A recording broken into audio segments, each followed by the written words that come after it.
It's an odd start to the video, but this is important. You guys supporting us here on YouTube pay to have our yard mowed. It's a huge task. I used to have to do it myself with a hand mower. It is not fun. So thank you, thank you, thank you. Every time I see these guys pull up, I am so grateful for all of you.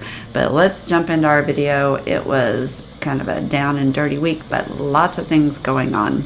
Okay, this is the glamorous world of being the president of a nonprofit. I've been gone for a week, and right before I left, the refrigerator died.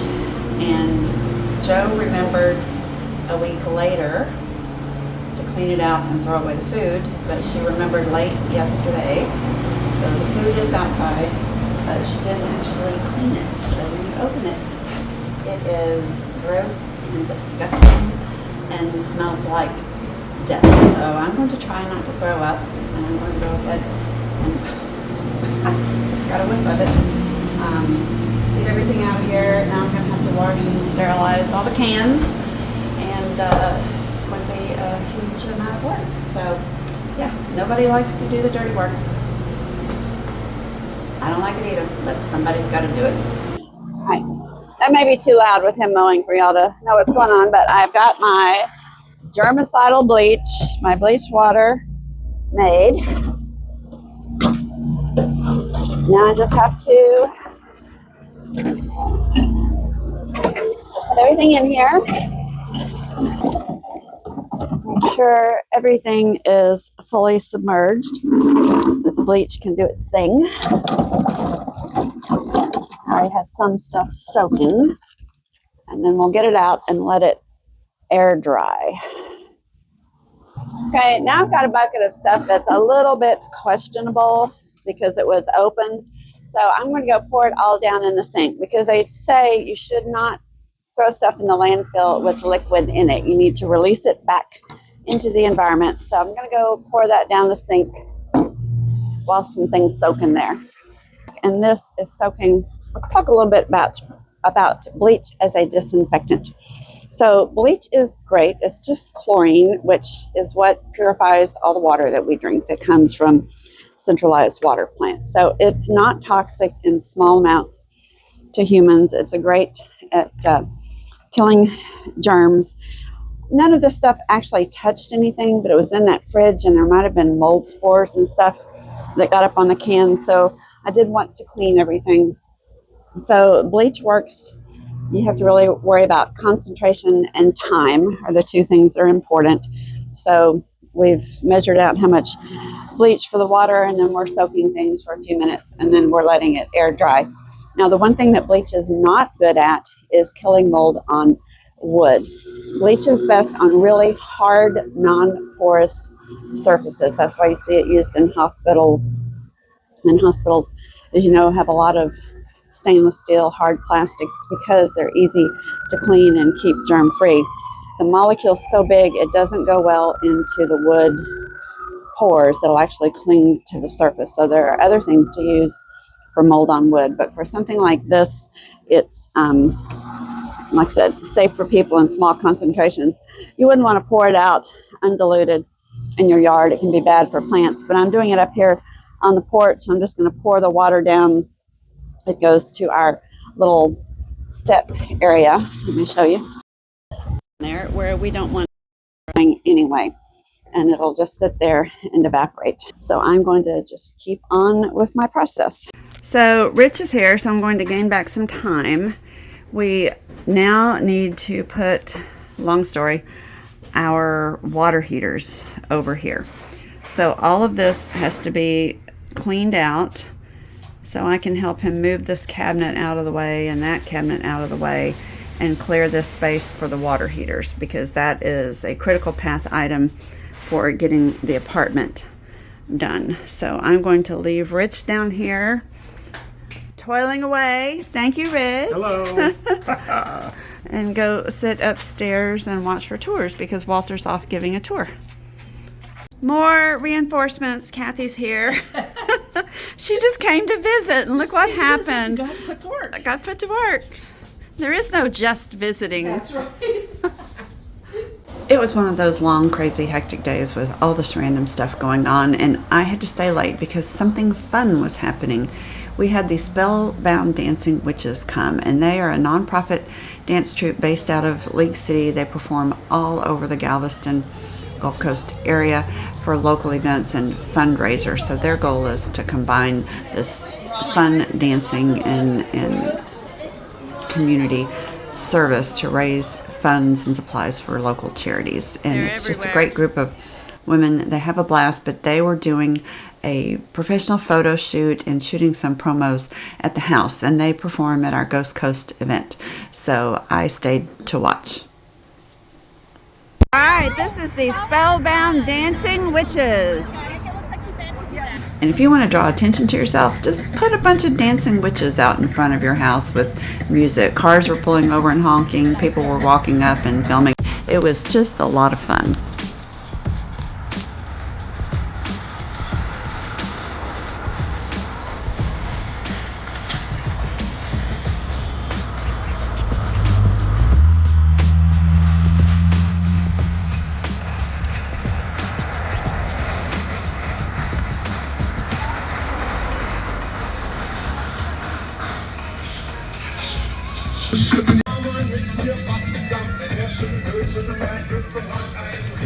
After the festivities died down, it was time to get some sleep and prepare for another long day. Remember, we're still getting ready for two events on the same day, the Ghost Coast Festival and the East End Historic District Garden Tour. So the next morning, bright and early, my husband and I headed off to Home Depot to look for beadboard material to use around the new tub. And I don't want to use real beadboard there for a lot of reasons. One, new wood shrinks dramatically. It's not dried very well, and it leaves big gaps. And I don't have time to buy it and let it sit for several months and dry out. We also have a moisture problem back there and a termite problem. We looked at this masonite kind of sheet faux beadboard. It's really very easy to damage. It's all chipped up and scuffed just in the racks. We considered it. It would be easy to put up, but I really wasn't wild about the idea. But then looking through everything that they had, we found a different product that's actually a foam board. So it's an interesting product. I've never worked with it before, but we thought, why not? We'll give it a shot and see how it works. We can always take it out and do something later. It's inexpensive and cheap, so why not give it a try? And it's waterproof and termite proof, and that is a serious consideration. All right, we are off to a very fast start this morning. Let me cut through and stay out of the way.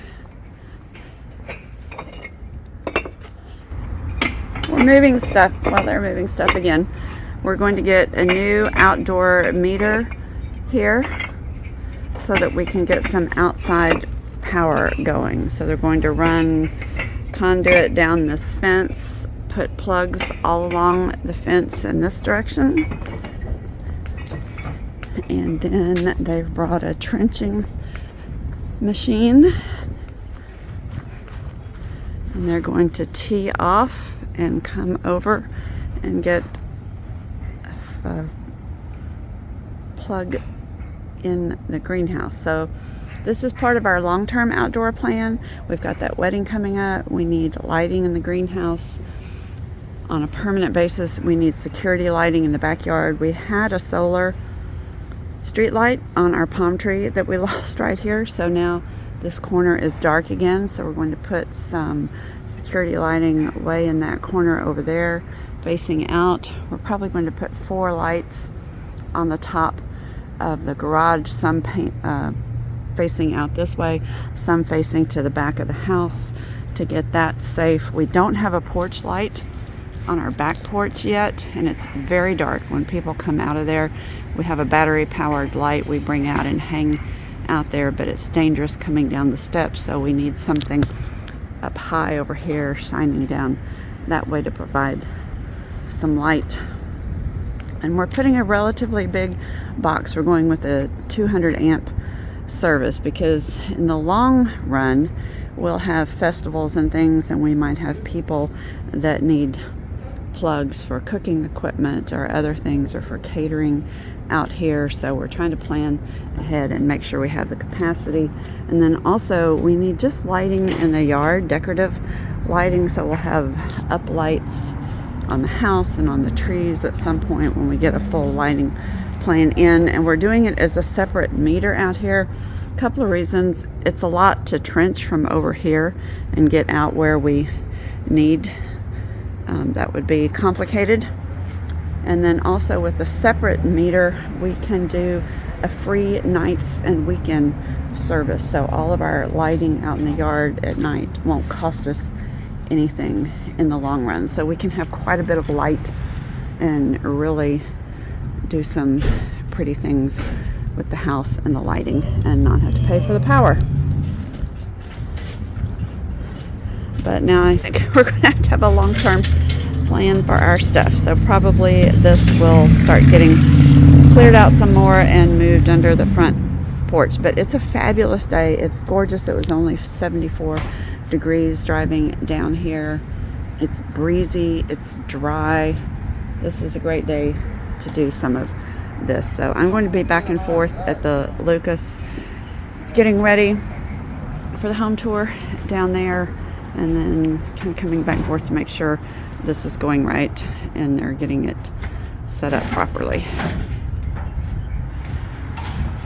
But let me just show you. So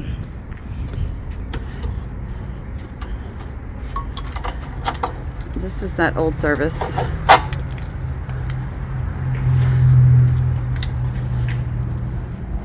So the first thing to do is get it gone. And you notice we have a new electrician company. This is John J. Electric. We're in a bit of a hurry with this. We have a little bit of money thanks to all donations we've been receiving, and we need to get this done quick. So they will wrap this up in a day or two. So they're going to have a big crew here today. So if you followed us from the beginning, you know construction debris is a big problem for us. We have these little hidey places we store things, and we've gotten pretty good about keeping the area clean. But now we need to clean out our hidey places, so we won't have anywhere except the front porch, under the front porch now, to keep our junk. So it's good for us. It forces us to clean up and deal with some things. The house has progressed far enough now that we don't want to look like a junky construction zone on the outside. We're having events, we're having people on the property, and it's just nice for the community for it to look so good. So while they're working, they're dragging this stuff out, and we'll have to take the time and find a place to put everything. But they got that done, and because there's so many of them, like I said, this is a different crew, a lot more employees, so they are kind of all over it at the same time. So while that group is cleaning out and working on the meter, there's another group working on where they're going to bury the line coming from the fence over to the greenhouse. We need electricity in the greenhouse. We need to hang lights. We need to have catering out of there, and this will also be a teeing off point to get lights other places in the yard. So they're oversizing this pipe so they can get more wire through it. Again, trying to plan ahead. And you know this yard, it is full of obstacles. There are bricks, there are rocks, there's all kinds of things under there, and they can't get that trencher up close to the greenhouse, so they decide to dig by hand. So they're kind of experiencing what we do on a daily basis. It's not easy to put a shovel in this ground. There is always something that's going to be in the way, and I'm curious to see how this trencher does. While they're getting set up, they had to move some things, so I'm going to quickly take advantage of the free time before they're starting over there and I need the video, and go ahead and try to move some of this stuff out of the way. So let me get going and we'll show you what's going on today.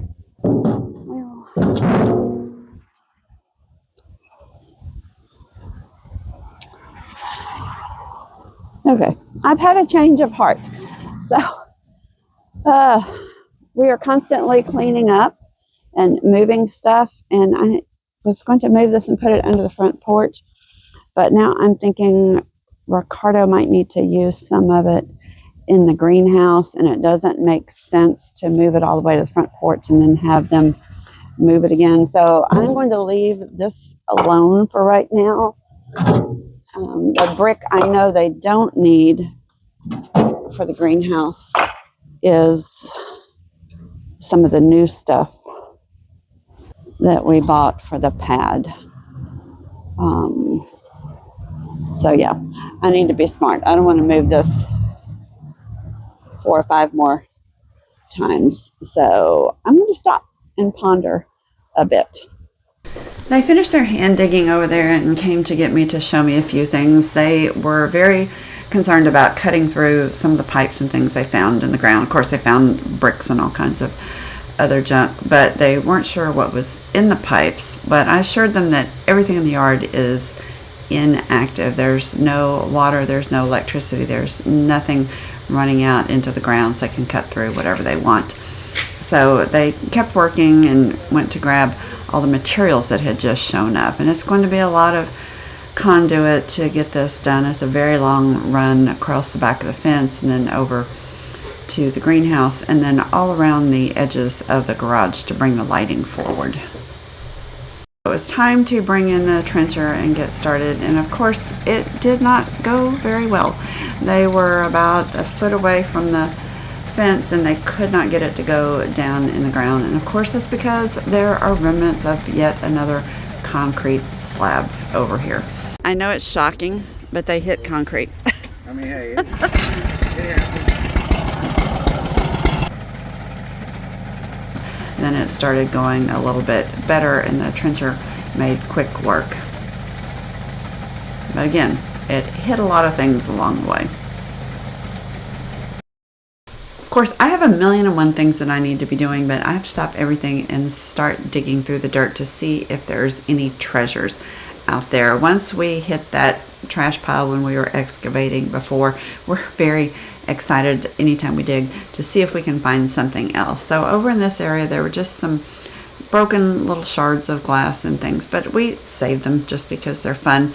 And this is kind of camo, but there is a full bottle right there in the center of the screen. And then I found the creepiest thing of all, a little doll body. So I took it over to the hose and washed it off. It was just crammed full of dirt, and I wasn't sure if this was modern or something old. We have found some modern toys before that are plastic, but as I got it cleaned up, it was pretty clear. It was kind of a fine, I think they call it bisque porcelain or china. It has that bit of a rough feel to it. So I really wish I could find the head over there. So I asked the guys not to fill in the trench because I wanted to go back and dig around some more. And I did have a chance to go rake through and see if I could find that head in the same place where I found the doll, but I did not. I only found some bits of broken glass and things, but we did have a miscommunication. They covered over the trench itself. I wanted to dig a little deeper, but that's okay. We know where it is, and we can come back later and maybe cordon off an area and do a real dig someday and find some more artifacts. I'm sure there's just tons down in the bottom of where that trash pit was, but that's for another day. There's still a lot of work to do to get ready for our events, but here it is all cleaned up. And then it was back to the electrical. This must be an electrician's stretch they do, because Mateo used to stand like this on the fence. They don't use ladders unless they have to. And then we had a little problem with the box. So they had screws that were too short, and it only went into the plaster, and the plaster is not very firmly attached to the brick. So I had to make a run down to Chalmers and get some longer tap cons to get through the plaster and into the brick to get all of this stuff correctly anchored, and then it was back to the Lucas to get to work down there. All right, I've got a little bit of scope creep going on. This was supposed to be a simple wallpapering of these two walls, but I've never liked the cabinet. I thought it was too tall, and my husband and I got in here. It was not easy. We got it down. It's out here. So I'd like to cut it off right there, which basically means I have to dismantle the whole thing. I've come up with a way to put it back in without damaging the wallpaper, to put the side sections in first and then slip the middle section in. But because I'm cutting that down, that means that the mirror has to get cut down behind it. And this baseboard was loose, and this is bad plumbing. This is not fixed to anything. And this is called CPVC, and it's extremely brittle. So it needs to be anchored somehow. So since this will be wallpapered, and I already took the baseboard down, I've now cut a hole in the wall. So I've grabbed some 2x4s, and I need to figure out the easiest way to get a support system in here to anchor this, because somebody could kick that and shatter that pipe, and that would not be an easy fix, especially after I have my semi-expensive wallpaper up on the wall here. The only way to get to the back of this wall and fix it is to go down a chase from up in the attic and drop about 20 feet down into a very tiny space and work on it. So, not making as much progress as I thought I would. All right, I'm running out of work surfaces. I could not find anything here, so I ran over to the League house. I did find this, but it's too big, and the pipe will wiggle around in there. So I found this on the floor, which was spray foam left over from the rock monster. So I'm going to get a paring knife and carve this to fit in there and make this the size of the pipe so that it'll be tight but not crush the pipe and break it because it's brittle. So let me get carving and show you what I end up with. Oh, and then I found some dinner over there. So I made a little lining for it, and then this will slip over and screw in, hopefully.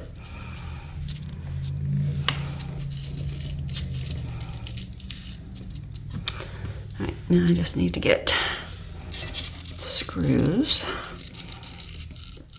and see if I can angle the screw in there and hold that. I'm going to need a longer one to reach in there. Another little project done, and then time to race back over to the League house. Fortunately, we're just 2 blocks apart. So the conduit was already in the ground. They were getting the wires to set up to pull in there. And this is the same apparatus Mateo and his group used on a bigger scale when they did that cabling. So they made a little jig to hold the spools of wire so they can pull these strands together, and it's a 4-wire system. They have a green, a white, a red, and a black. So they're getting set up to do that. And these guys were fast. They were good. They're coordinated. They worked together. There was another group up putting the conduit on the garage, and the same thing. They're using one of those threaders that you pull through to attach the wire to and come back through the cable. It's not called a threader. My brain has just gone dead and I can't think of the right word for it, but anyway, it's something electricians use all the time. And this conduit makes several little bends in it, but there's going to be a light right here at the front of the garage pointing down the driveway, and one right there in the center of the garage pointing out into the yard. I was a little bit worried about how the conduit looked on the garage. It's very glaring because it's new and it's just so obvious to me, but it's funny now after a few weeks I don't even notice that it's up there, and I may still go faux paint it. And then it was on to other projects. So Ricardo and his crew are here today. They're moving out that big dead refrigerator. It's so heavy, and we do use our front steps for things like that because they're wide and they don't have a very high rise to it, so it is the easiest place to get things in and out. So they're going to get that hauled off. Actually, I think we put it on the edge of the street. Somebody will pick it up. There's metal scavengers everywhere in Galveston. And then it was back to the Lucas. Rich was still down at the Lucas working away. He was trying to get this Oriental fretwork down.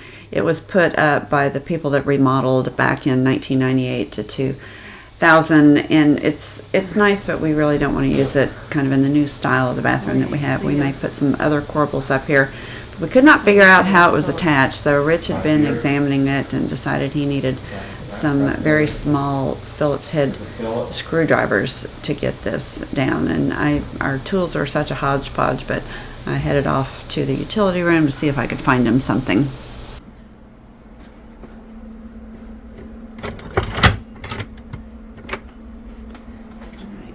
Oops. Small and small. Oh my god, I can't even walk. There's so much stuff around. Okay, I have two options for you. Try that one. So Rich is incredibly handy. His father owned a hardware store, so he grew up doing projects. He knows every kind of tool made by man. So he's up here fiddling with this, and it's really hard to tell how it's up there. Well, after a lot of working with it, it turns out there were some dowels up in there holding it into the piece above. So after a lot of trial and error with the different screwdrivers and trying to get things done, he got some out, but not all. So we had to resort to the oscillating saw to cut the dowels and get this thing down. So nothing is ever easy, but eventually he got it down and we were able to move on to other things. There are dowels. Try the pry bar and see if... Where is the pry bar? I don't know. I took it back in the other room. Let's see. Here's a... Ricardo and crew have come from the League House back to the Lucas, and they are continuing work on bricking that area beside one of the carriage houses. So they've made good progress. They're putting in a drain line, and I deliberately scheduled a lot of things to happen because I need their muscle. So one thing that's happening today is the delivery of the bathtub, and this thing, I think I say in here, it weighs 340 pounds. It's more like 400 and something. It's very heavy. So the freight company dropped it off on the front porch. There's no way it's going through the gate or up the stairs or in the elevator in this box. So we're going to have to unbox it and get it out of there. And it's this weird kind of flimsy plywood. I can't even describe it. Something made, I guess, just to do packing crates. It's not very expensive. So Rich took on the task of getting it unboxed so we could measure and kind of examine and figure out what exactly we're going to do with this thing. So once we got one side panel off, we could measure the tub and see where it's going to go and come up with the plan. So we briefly considered standing it up on end in the elevator, decided that was probably not a good idea. Not as scary as bringing the Sub-Zero freezer down these stairs. We ended up with a dolly that Kelly has, and it has the ability to be like a two-wheeler but also lay down and have four wheels. So they got it picked up and strapped on this thing. It's a little bit precarious, but with enough straps it'll be secure. And then the decision was made to go up the back steps. The front steps are wider and a little easier in some regards, like the front steps of the League House, but they make a turn, a 90-degree turn. So the back stair is extremely steep. The steps are very narrow. It's even a little unsafe to walk on, but we measured everything and it would just barely fit and go through the door. So that's what they wanted to do, and they're the ones doing it. So I'm leaving them alone on this one. You got to lift the front. No, lift the front. Oh, yeah. Just lined up.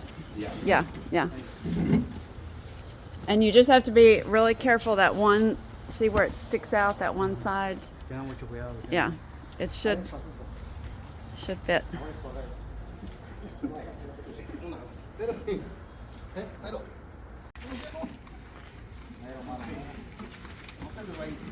Yeah, just don't flip it back on Ricardo. Yeah, we got it. We can tell what we're Okay. doing. Okay. I'm gonna Okay. go inside. Yeah, be careful of his leg. Juan's leg. All right. Go.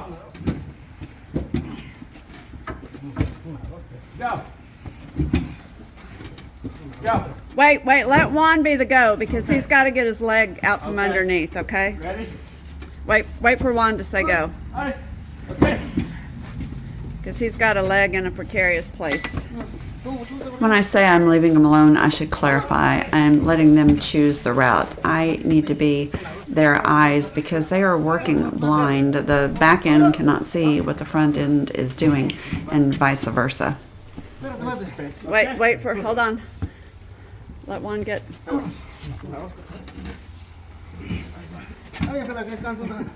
Here, I'll just hold this. It's not going anywhere. I'm good.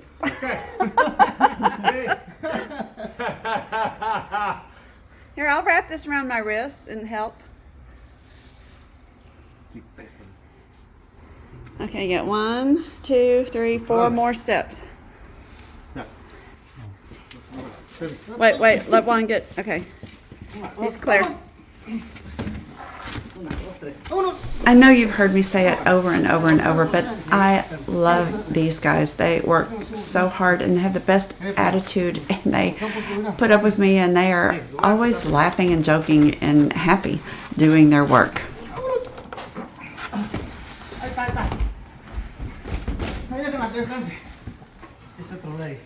All right, everybody rest.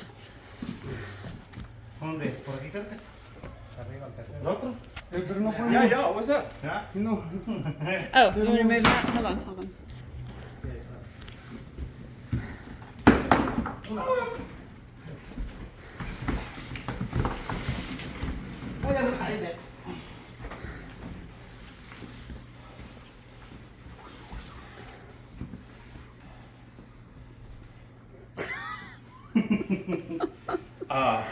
Everybody's loving me right now, aren't they? You want a dollies? Move it on in there. Or keep on this, or other. Do you want the flat ones?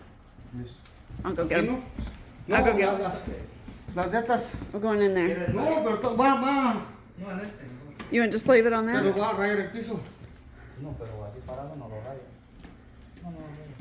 Yeah, you can just lift this edge and roll. Yeah, you just have to.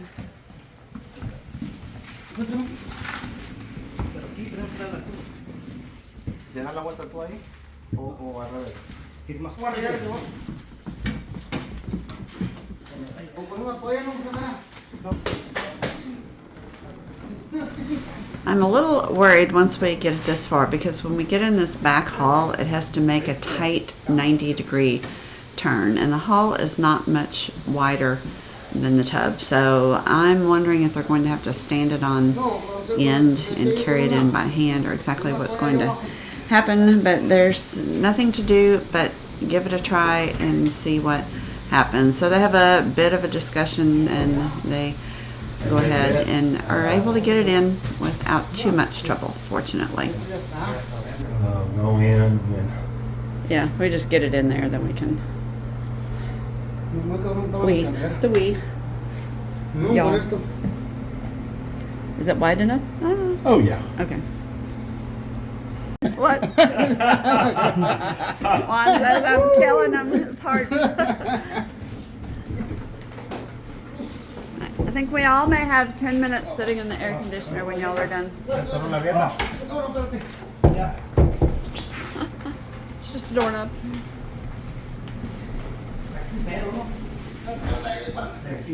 Ricardo and crew, with the help of Rich, got the tub off the dolly and set it in place so we could have a sneak peek at what it's going to look like in this area. And I think it's perfect. It's a new tub, not an old one, but it has that old tub feel, and I wanted something cast iron and enameled, and it's just so hard to get an old tub that hasn't had modern epoxy put over it. They don't do the ceramic enameling anymore. It's hard to find. So this is going to be perfect in the space. But we are on a time crunch. The video's got a time crunch. I think we're at the end of our allotted time for these videos, and we're under the gun on our time crunch with getting ready for our events. They are 2 weeks out to big events and tons of work still to go. So be sure and subscribe and turn on notifications if you haven't already. We're going to pick up next week with our mad dash to get everything finished. Thanks for watching and being our supporters. We'll see you again next Sunday here at the League-Kempner House in Galveston, Texas.